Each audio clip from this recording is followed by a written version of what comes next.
Is this you? Do you think that you have a blood sugar issue? I would love to hear from folks if they think they have a blood sugar balancing issue. And then we're going to get into a couple of questions first. We're still on question one.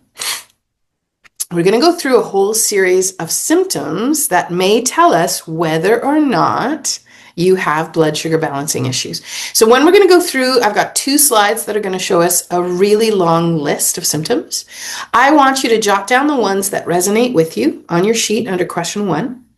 I want you to consider, do you currently have these symptoms or are they in the past? You can put a little P next to the past ones if you want. And then I also, as we're going through this list, I want you to think about it a third time.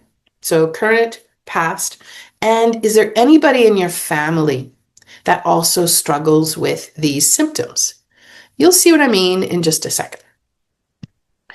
So this is, to be clear, this is how I see it in my clientele.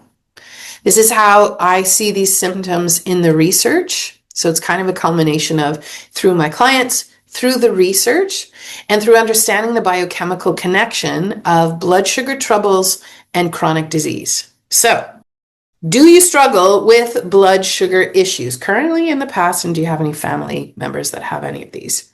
It's a long list, don't get sad. While you're doing that, I'm going to have a bite of my soup because it's supper time.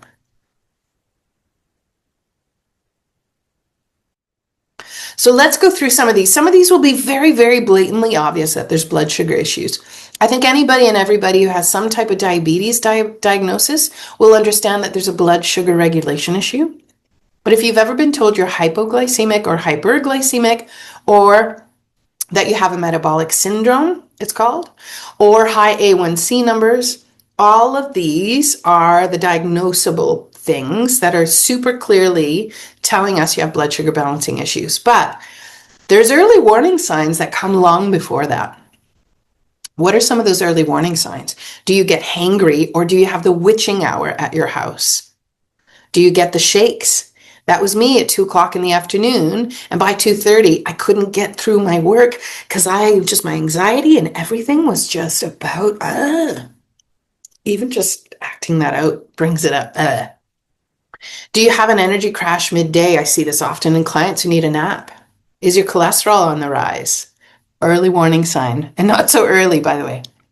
Do you have plaque buildup? Here we're talking about atherosclerosis, or the plaque development in blood vessels. This is entirely due to blood sugar issues. P.S. So sorry, hate to say it. We'll talk about how this works in a minute. Eye cataracts. If there's a history of eye cataracts in your family, both my parents have had eye cataract surgery, yeah.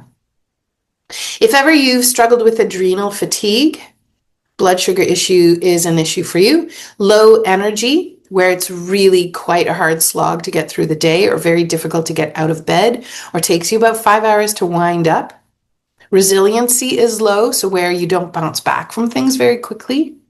Or you might be slow healing on the wounds that you've got, like skin wounds, for example. That's another indicator of resiliency is low to me. If you've ever struggled with brain fog, there is a potential blood sugars are behind it quite frequently. Not all the time, but quite frequently. Cognitive decline, Alzheimer's and dementia in particular, both of these, they're now calling it type 3 diabetes. And we'll talk about it a little bit later in today's class. Have you ever struggled with mood, whether it's low moods or anxiety? Both can be equal or opposite ends of the same spectrum that are both ways that blood sugar issues can show up. If you had any cravings, do you can't resist the tray of baked goods in the lunchroom at work? Do you eat through 3 parts of the sleeve of cookies you have in the pantry? Yeah. Do you get wired and tired after supper? This is me. Do you find that you can solve all of the world's problems at night? Yeah. Yeah, we can end world wars, I'm pretty sure, at 11 p.m. when we're all like, oh my God, I finally have time to myself. I could do all the things. Have you ever been diagnosed with high blood pressure? Let's go through a second list. So you've jotted these down and continue. You're still on question 1. What of these you currently have you struggled with in the past, or do family members have? Again, I'll give you a minute to read and jot down the ones that are particular to you. Do you rely on coffee or a stash of candy? I had a drawer of Mars bars at work. I never said I had good practices. Do you get fatigued after eating, especially if it's a high carbohydrate meal? Do you have a chronic disease, autoimmune issues, histamine issues, or mast cell activation?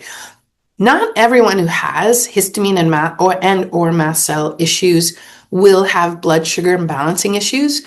I cannot tell you how the majority of people I support actually have blood sugar issues. And when we start addressing blood sugar troubles, the frequency and severity of symptoms starts to recede. So if this is you, you're in the right place.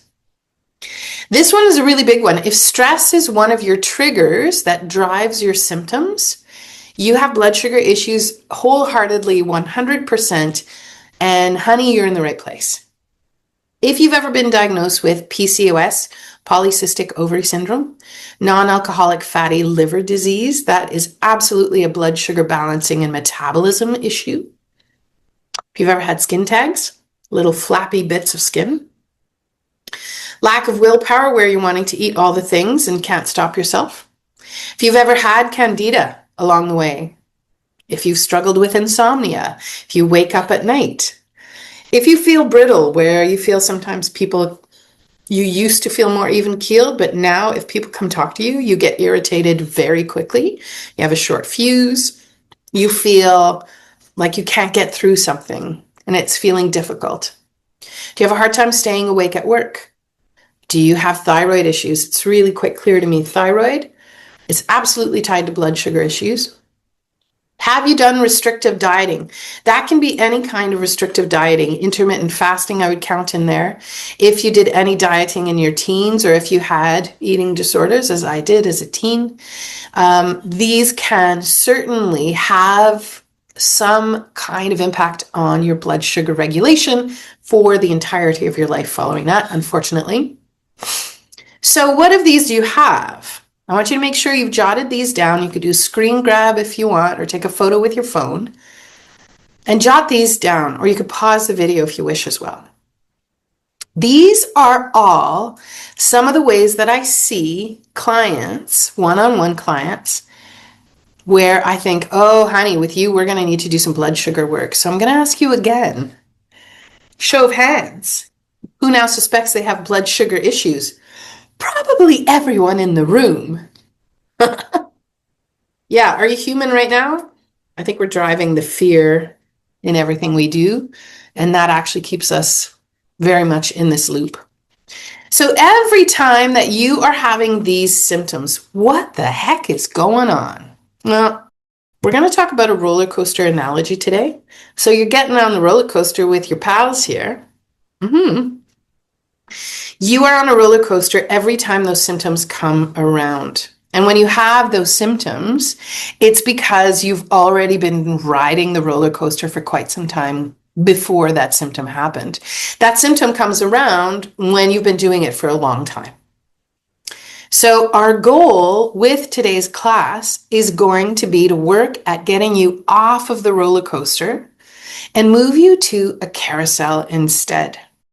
A carousel, blood sugars are supposed to vacillate over the course of the day. It's not supposed to be a straight line. They're supposed to go up and down. But the up and down is supposed to be a lot more gentle, a lot less dramatic, and a little bit more predictable. And in fact, timed to our meals.